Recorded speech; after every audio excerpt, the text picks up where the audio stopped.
주님께서 여러분과 함께 마테오가 전한 거룩한 복음입니다.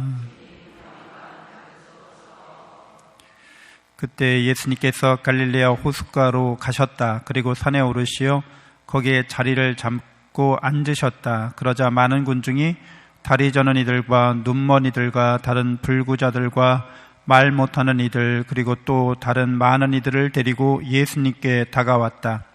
그들을 그분 발치에 데려다 놓자 예수님께서는 그들을 고쳐주셨다. 그리하여 말 못하는 이들이 말을 하고 불구자들이 온전해지고 다리 저는 이들이 제대로 걸으며 눈먼 이들이 보게 되자 군중은 이를 보고 놀라 이스라엘의 하느님을 찬양하였다. 예수님께서 제자들을 가까이 불러 이르셨다. 저 군중이 가엾구나. 벌써 사흘 동안이나 내 곁에 머물렀는데 먹을 것이 없으니 말이다.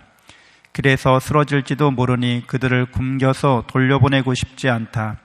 제자들이 예수님께 이 광야에서 이렇게 많은 군중을 배불리 먹일 만한 빵을 어디서 구하겠습니까? 하고 말하였다.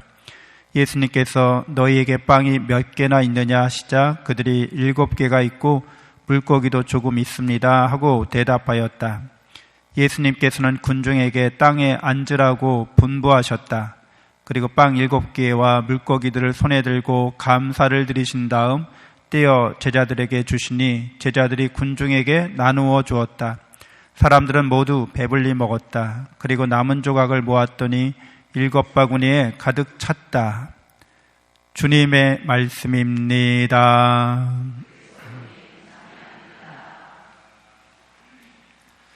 참 예수님, 하느님의 복동이 고맙습니다.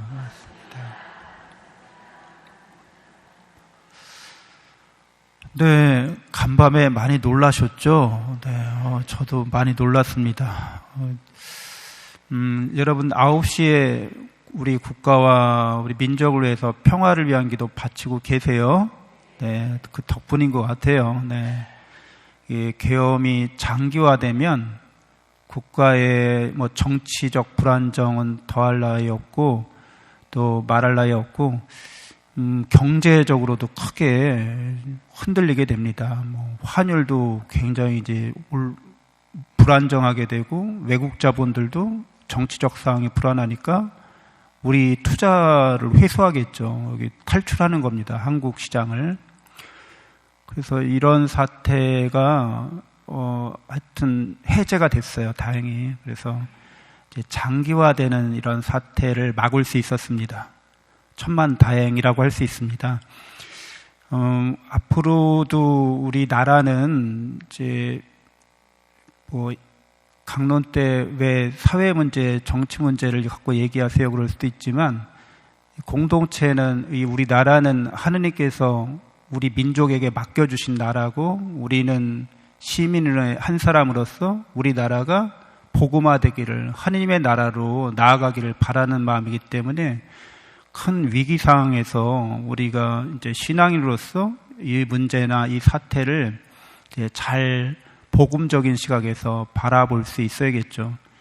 그래서 앞으로 당분간 더 이런 여파가 여진이 계속될 터인데 하루빨리 이런 불안정한 전국 사태가 안정되기를 그리고 민주주의가 계속해서 발전해 나가는 성숙해 나가는 우리나라가 되어야겠습니다. 오늘 예수님이 산에서 이렇게 많은 사람들을 고쳐주시고 또 배불리 먹이십니다. 이게 지도자가 해야 될 일인 거죠. 메시아, 사람들을 온전하게 하고 이렇게 충족시켜 주는 겁니다. 그래서 이러한 하느님께서 메시아를 통해서 하실 일인데 이 일을 우리는 구약 성경에서 보자면 산에서 일어난 사건인 거죠. 어디에서 일어났어요? 산에서 하느님께서 선수 마련해 주신다. 어느 산에서? 무슨 산이라고 그래요? 그래서 야훼 이레, 하느님께서 이 산에서 마련해 주신다고 하잖아요. 근데 그 사건, 아브라함이 아들 이삭을 바치는 사건이었던 거죠. 하느님께서 너의 아들, 네가 사랑하는 외아들을 나에게 바쳐라. 이렇게 해서 이제 아브라함이 이삭을 바치려고 예루살렘 부근의 모리아라고 하는 산으로 가서 자기 아들 이삭을 바치려고 할 때 하느님께서 이제 네가 나를 사랑하는 줄을 내가 안다 이렇게 말씀하십니다. 그러니까 하느님께서 너의 외아들, 네가 사랑하는 외아들을 나에게 바쳐라 할 때는 우리의 사랑에 대한 전 시험이었던 거죠.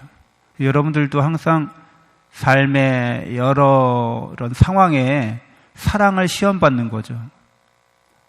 내 사랑이 얼마 정도 되는지, 하나님을 내가 얼마나 사랑하는지 이런 거 시험받는 거여서 아브라함의 시험은 최고 난이도, 극악하게 어려운 시험이었어요. 왜? 너의 아들, 네가 사랑하는 외아들이라고 했거든요. 자기 목숨보다 더 귀한 아들인 거예요. 몇 살에 얻었어요? 100살에 얻은 이 외아들, 눈에 넣어도 안 아픈 밭이라고 했을 때 이거는 아브라함에게는 너무 어려운 사랑의 시험이었어요. 근데 여러분 잘 아시는 것처럼 아브라함이 한마디 말하는 것도 밭이라고 했을 때 아브라함이 뭐라고 써 있지는 않잖아요. 새벽같이 일어나서 그냥 떠났다고만 나와 있어요. 그러니까 그 빈 공백이 있잖아요. 여백. 아브라함이 느꼈을 그 이야기를 듣고 밤새 잠을 어떻게 잤을지, 설쳤을지, 어쩌고 그런 거는 전혀 기술돼 있지 않아요. 그건 누구 몫이라는 거예요? 그걸 읽는 우리의 몫이라는 거예요. 하느님이 나에게 너의 사랑하는 그 무엇, 네가 가장 사랑하는 그 무엇을 나에게 바쳐라. 그랬을 때 나는 어떡할까? 이렇게 묵상하라는 거죠. 그래서 아브라함이 그 시험을 통과해서 나는 네가 나를 사랑하는 줄 알았다 이렇게 말씀하세요. 그리고서 내가 이제 더 축복을 해주시죠.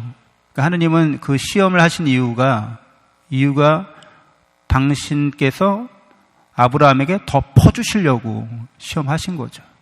더 은혜를 주시려고 시험하신 거죠. 그래서 언제나 하느님의 사랑의 시험에 우리는 늘 처해 있는 거죠. 그러니까 우리가 하나님을 사랑하든지 하나님 아닌 다른 걸 사랑하든지 우리의 선택인 거죠, 늘. 그래서 아브라함이 하느님에 대한 사랑을 선택했고 하느님께서 그런 선택에 대해서 더 큰 은혜와 축복을 베푸시고 선순환되는 거죠.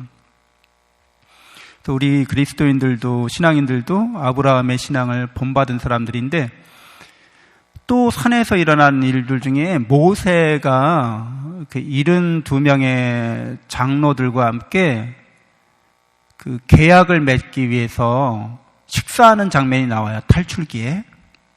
그러니까 하느님과 이스라엘 백성이 맺는 계약의 자리. 옛날 그 계약을 맺을 때는 함께 계약의 당사자들이 공동으로 식사를 했어요. 같이 밥 먹는 거예요.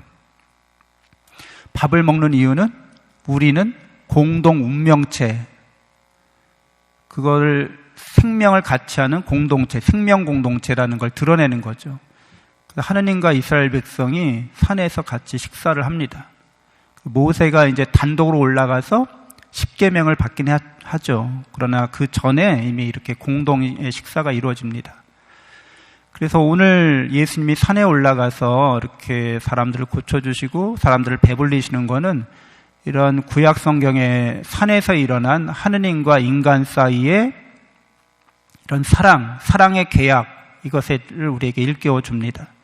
그래서 예수님은 이 인간과 하느님 사이의 사랑의 계약, 사랑의 공동의 식사, 이것을 이제 당신의 최후의 만찬 자리에서 십자가 위에서 이걸 이루시는 거죠. 그래서 우리에게 당신의 사랑으로 이제 영원한 생명을 주시고 하느님 나라의 잔치에 우리를 초대하고 참여하게 하십니다. 그러니까 그리스도인들은 내가 이렇게 하느님의 사랑과 은총을 이렇게 충만히 받았고 그렇기 때문에 우리가 당하는 이 일상의 삶에서 우리가 사회생활하고 이 현세 인생길을 걸어갈 때 하느님께서 나에게 이렇게 은혜 베푸시는 하느님, 사랑으로 우리를 시험을 통해서, 시련을 통해서 성장시켜 주시는 하느님, 이라는 그런 믿음을 갖는 거죠. 그러니까 우리가 세상 살면서 피할 수 없이 겪게 되는, 난 이건 피하고 싶은데 내가 피할 수가 없네? 그러면은 그 일을 이제 감수하고 감당해야 되잖아요. 그때 마음 자세는 어떤 마음 자세로 여러분이 탁 잡수셔야 돼요? 하느님을 사랑하는 마음으로 나는 이 시험과 시련을 이겨내겠다는 마음을 가지시는 거죠. 전화위복이 되는, 내가 더 커지고 내가 더 성숙하고 더 하느님께 가까이 나가는 은총의 사건이 되는 거죠. 근데 이제 그 난관을 우리가 회피하려고 하고 도망가려고 하고 앉으려고 하면 하느님의 시험에 불응하거나 하느님의 시험에 내가 올바른 선택과 결단을 하지 않으면 나의 사랑이 작아지고 퇴행하고 축소되는 거죠.